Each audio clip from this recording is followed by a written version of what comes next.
श्री शिवाय नमस्तुभयम। हर हर महादेव। दोस्तों, आप सभी लोग जानते हैं कि 9 अगस्त 2024 शुक्रवार को पड़ रही है श्रावण नाग पंचमी तिथि। दोस्तों, यह जो पंचमी है श्रावण महीने में पड़ने वाली सबसे बड़ी पंचमी है, क्योंकि यह श्रावण के दिनों में पड़ रही है, जिसका बहुत ही बड़ा और विशेष महत्व होता है। और ऐसा दिन पूरे साल में सिर्फ एक ही बार आता है। और दोस्तों, आप सभी लोग जानते हो कि नाग पंचमी का अगर सबसे बड़ा कोई उपाय है तो वो 108 चावल के दाने वाला उपाय है। तो दोस्तों, इस शुक्रवार की नाग पंचमी के दिन आप लोगों को इस 108 चावल के दाने वाले उपाय को जरूर करना है। बहुत सारे लोग होंगे जिन लोगों ने इस उपाय को ना किया हो, मतलब पूरा साल निकल गया, उन्होंने किसी भी दिन इस 108 चावल के दाने वाले उपाय को ना किया हो। पर दोस्तों, आपके पास एक आखिरी मौका बचा हुआ है, जो 9 अगस्त के दिन। तो इस दिन आप लोगों को इस वाले उपाय को जरूर कर लेना है।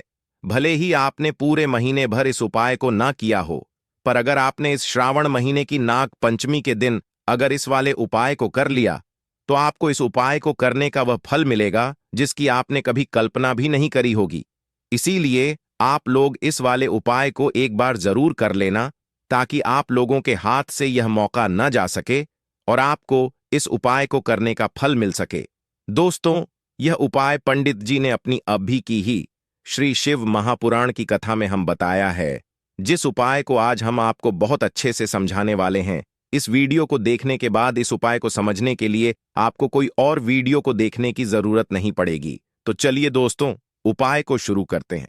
देखिए, यह इस श्रावण महीने की शुक्रवार नाग पंचमी के दिन यह इतना खास होता है, इतना महत्वपूर्ण होता है।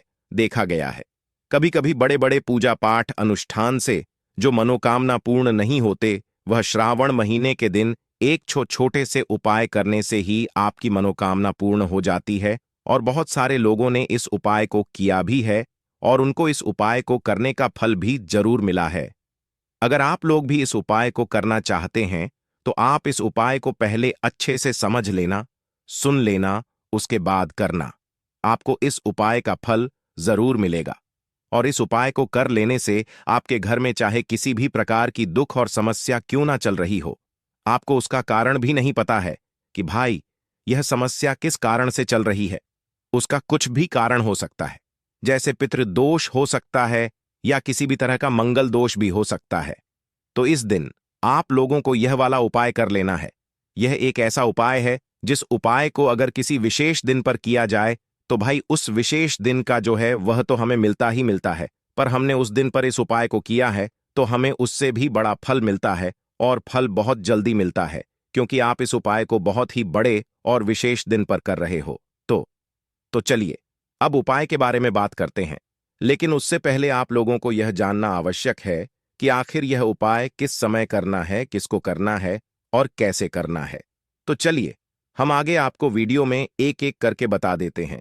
लेकिन उससे पहले अगर आप लोग हमारे चैनल पर पहली बार आए हैं या फिर मेरी आवाज पहली बार सुन रहे हैं, तो हमारे चैनल को सब्सक्राइब जरूर कर लेना और इस वीडियो को लाइक करके कमेंट बॉक्स में श्री शिवाय नमस्तुभ्यम ओम शिवाय जरूर टाइप कर देना।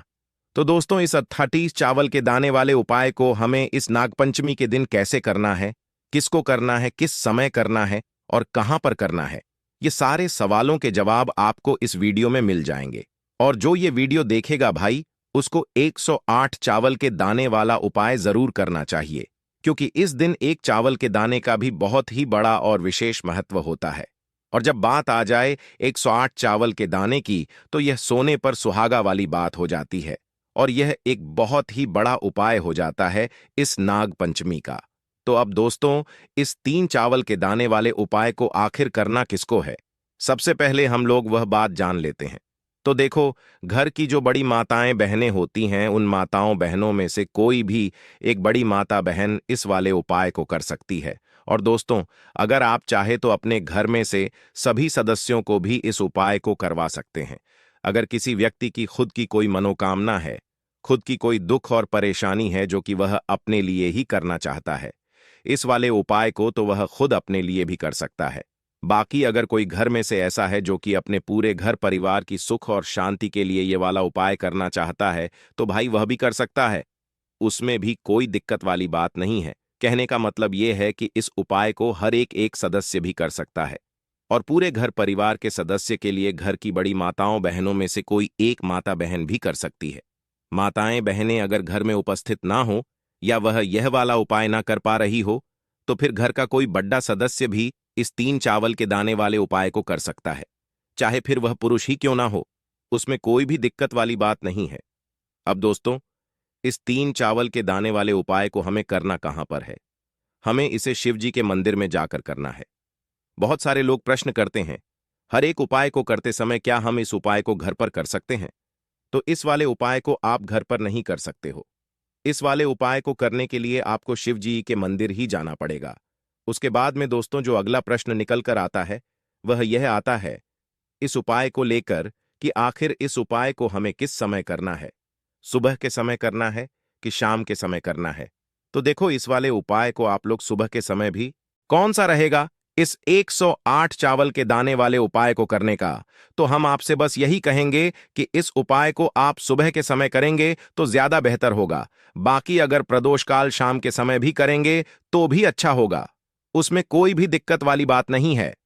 तो अब दोस्तों जो अगली सबसे बड़ी और महत्वपूर्ण बात आती है वह यह आती है कि सुबह अगर हम उपाय को करेंगे तो हमें कितने बजे से लेकर कितने बजे तक के बीच में करना है, और शाम के समय प्रदोष काल में करेंगे तो हमें कितने बजे से लेकर कितने बजे के बीच में करना है। तो देखो, सुबह जितनी जल्दी हो सके आप उपाय को करने की कोशिश करना। बाकी अगर किसी कारणवश लेट भी हो जाओ, थोड़ी देर भी हो जाए, तो 10 या 12 बजे तक भी आप उपाय कर लेना, पर 12 बजे से ज्यादा देरी ना हो। ठीक है, इस बात का ध्यान रखना। उसके बाद में दोस्तों अगर शाम के समय प्रदोष काल की बात करें, प्रदोष काल का जो समय है होता है वह शाम के 6 बजे से शुरू हो जाता है। मतलब शाम के 6 बजे से लेकर 7 बजे के बीच का जो समय होता है यह समय प्रदोष काल का समय होता है। पर अभी जो मौसम चल रहा है इस मौसम में जो है शाम बहुत देरी से होती है, तो आप इस उपाय को 7 है या 8 बजे के बीच में भी कर सकते हो। मतलब शाम के 6 बजे से रात 8 बजे के बीच में आप कभी भी इस वाले उपाय को कर सकते हो, उसमें कोई भी दिक्कत वाली बात नहीं है। अब दोस्तों यहां पर इस उपाय को लेकर एक और सबसे बड़ी बात यह निकल कर आती है कि इस 108 चावल के दानों को हमें लेना कहां से होता है, और हमें इस उपाय को करने के साथ में क्या और कुछ भी सामग्री ऐसी होती है जो शिव जी के मंदिर लेकर जानी पर डरती है। तो देखो, यहां पर हम आपको बता दें।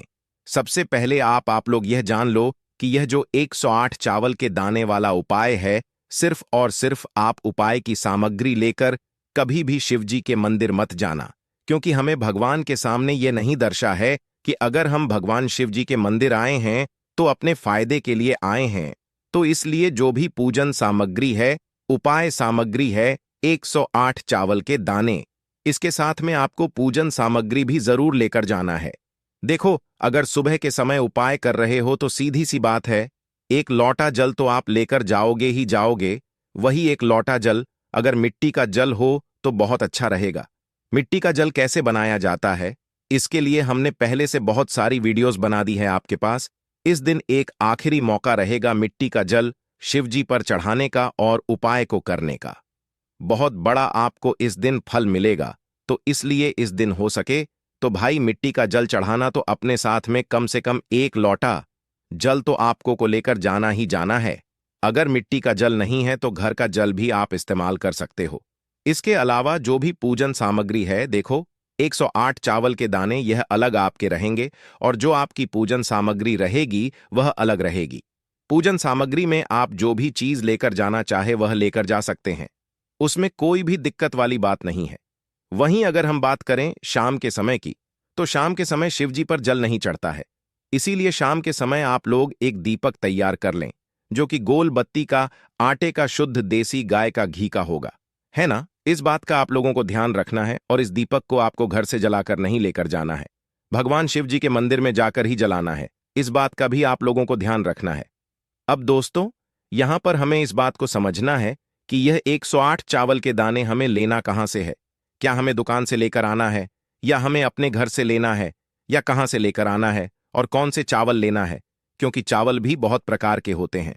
तो देखो, इन सभी सवालों के जवाब आप लोग एक बात में सुन लो कि भाई ये जो उपाय है, इस उपाय में आपको ये नहीं देखना है कि भाई कौन से चावल है, कौन से चावल नहीं है। बस जो भी चावल ले रहे हो वह चावल का दाना सबूत होना चाहिए, मतलब साबुत होना चाहिए, टूटा हुआ नहीं होना चाहिए, कटा पिटा नहीं होना चाहिए। यह बात आपको ध्यान रखना है। बाकी आपका चावल बासमती हो या सादा चावल हो या कोई सा भी चावल हो, उसमें कोई भी दिक्कत वाली बात नहीं है। तो सीधी सी बात है कि आपके घर के रसोई घर में जहां पर आप भोजन बनाते हो, वहां पर जो भी चावल आपके उपस्थित हो, उन चावलों में से अपनी एक कटोरी भर लेना या एक मुट्ठी चावल अलग से निकाल कर रख लेना, क्योंकि हम 108 चावल ही यहां पर इस उपाय में लेने वाले हैं, तो हमें यह चावल के दाने गिनकर निकालने पड़ देंगे।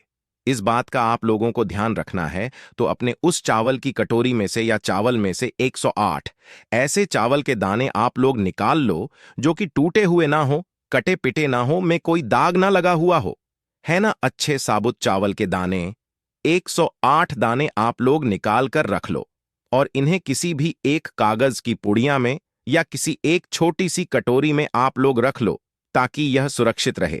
आपके एक भी चावल का दाना इधर उधर ना हो और आपका उपाय भी पूरा अच्छे से हो जाए। तो भाई जैसे ही आपका उपाय की जो सामग्री है, 108 चावल के दाने, यह तैयार हो जाते हैं, उसके बाद मैं आपको जो भी अपनी पूजन सामग्री है, सुबह के समय कर रहे हो तो एक लौटा जल या पूजन सामग्री जो लेकर जाना चाहो उसकी भी तैयारी कर लेना। और शाम के समय जा रहे हो तो भाई अपना जो दीपक है उसे तैयार कर लेना, ठीक है। और उपाय को करते समय शुद्धता का विशेष रूप से ध्यान रखना, ठीक है। सुबह सुबह स्नान करने के बाद ही उपाय को करने की आप लोग तैयारी करना। उसके बाद अगर शाम के समय की बात करें तो शाम के समय आपको स्नान करने की जरूरत नहीं है, पर शुद्धता का ध्यान रखना है। आपको स्नान तो नहीं करेंगे, आप हाथ मुंह धोकर भी इस वाले उपाय को शाम के समय प्रदोष काल में कर सकते हैं, इसमें कोई दिक्कत वाली बात नहीं है। तो आप अपने उपाय की पूरी सामग्री तैयार करके आपके पास ही में जो आपका शिव मंदिर हो वहां पर पहुंच जाइए। सबसे पहले शिव मंदिर में जाकर आप लोगों को उपाय नहीं करना है, पहले भगवान के दर्शन करना है, भगवान से आशीर्वाद प्राप्त करना है, फिर शिव जी की शिवलिंग के पास में आना है।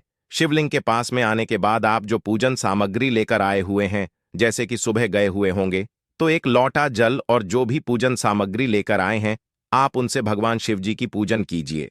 सबसे पहले तो एक लौटा जल ही चढ़ेगा, उसके बाद में आपकी पूजन सामग्री चढ़ेगी। उसके बाद में अगर दोस्तों शाम के समय अगर आप इस उपाय को कर रहे हो तो अपने साथ में कम से कम एक जो दीपक है गोल बाती का, जो आप अपने साथ में लेकर गए हो, उस दीपक को मंदिर में जाकर अपनी माचिस से जलाना है और उस दीपक को शिवलिंग के पास में रखना है, ठीक है। इस दीपक को रखने के बाद ही आप लोगों को अपना यह वाला उपाय शुरू करना है और दीपक को ज्यादा पास में मत रखना, वैसे भी गर्मी पड़ रही है, भगवान शिव जी को आंच नहीं लगनी चाहिए, है ना। तो भाई जैसे ही आपकी पूजा अर्चना हो जाती है, आप भगवान शिव जी को प्रसन्न कर लेते हैं, उसके बाद में शिवलिंग के पास ही में आप कहीं पर बैठ जाइए, सामने या आसपास जिस जगह पर आपको बैठना हो वहां पर बैठ जाइए और अपने वह 108 चावल के दाने अपने सामने निकालकर रख लीजिए, क्योंकि अब यहां पर उपाय को यहां पर करने की आपको तैयारी करना है।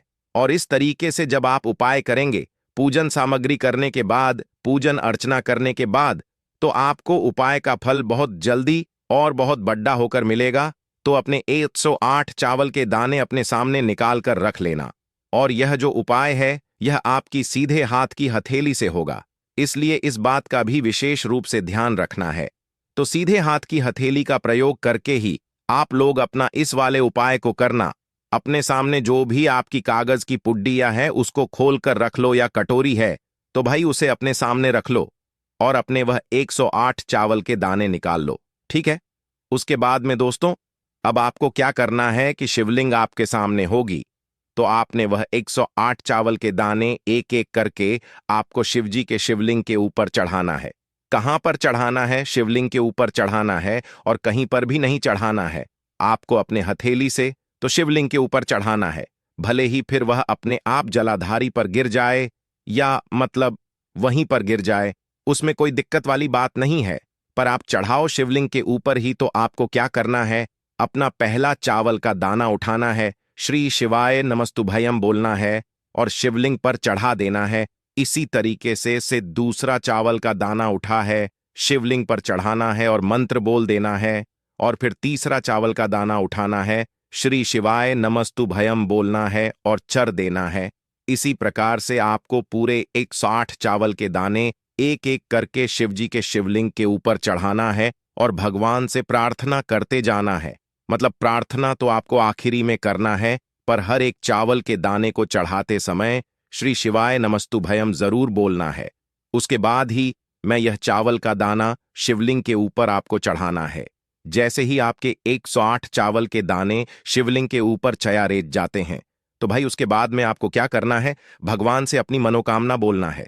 मनोकामना भी कब बोलना है, जब आपका 108 चावल का दाना आपके सीधे हाथ की हथेली में हो और आप उसे चढ़ाने के लिए जा रहे हो। श्री शिवाय नमस्तुभयम बोलकर उस आखिरी चावल के दाने को शिवलिंग के ऊपर चढ़ा देना और भगवान से फिर अपनी वह मनोकामना बोल देना, जिस मनोकामना के लिए आप लोग अपना यह वाला उपाय कर रहे हो। जिस भी दुख और परेशानी के लिए आप लोग अपना यह वाला उपाय कर रहे हो, उसके बाद में जैसे ही आप अपनी मनोकामना बोल देते हो, आपका यह वाला उपाय पूरा हो जाता है।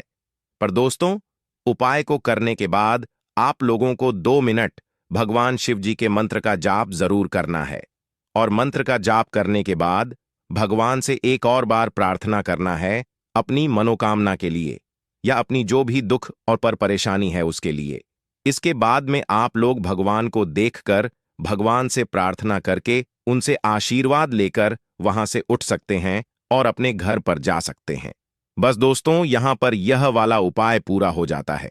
इस तरीके से जो भी व्यक्ति छोटी छोटी चीजों का ध्यान रखते हुए इस 108 चावल के दाने वाले उपाय को करेगा, निश्चित सी बात है उसे उसकी मनोकामना जल्द ही पूर्ण होगी और जो भी दुख और परेशानी है वह भी बहुत ही जल्दी दूर होंगे। और दोस्तों, अगर आपको हमारी यह वीडियो पसंद आई हो तो हमारे इस वीडियो को लाइक और चैनल को सब्सक्राइब जरूर करें। हर हर महादेव, ओम नमः शिवाय।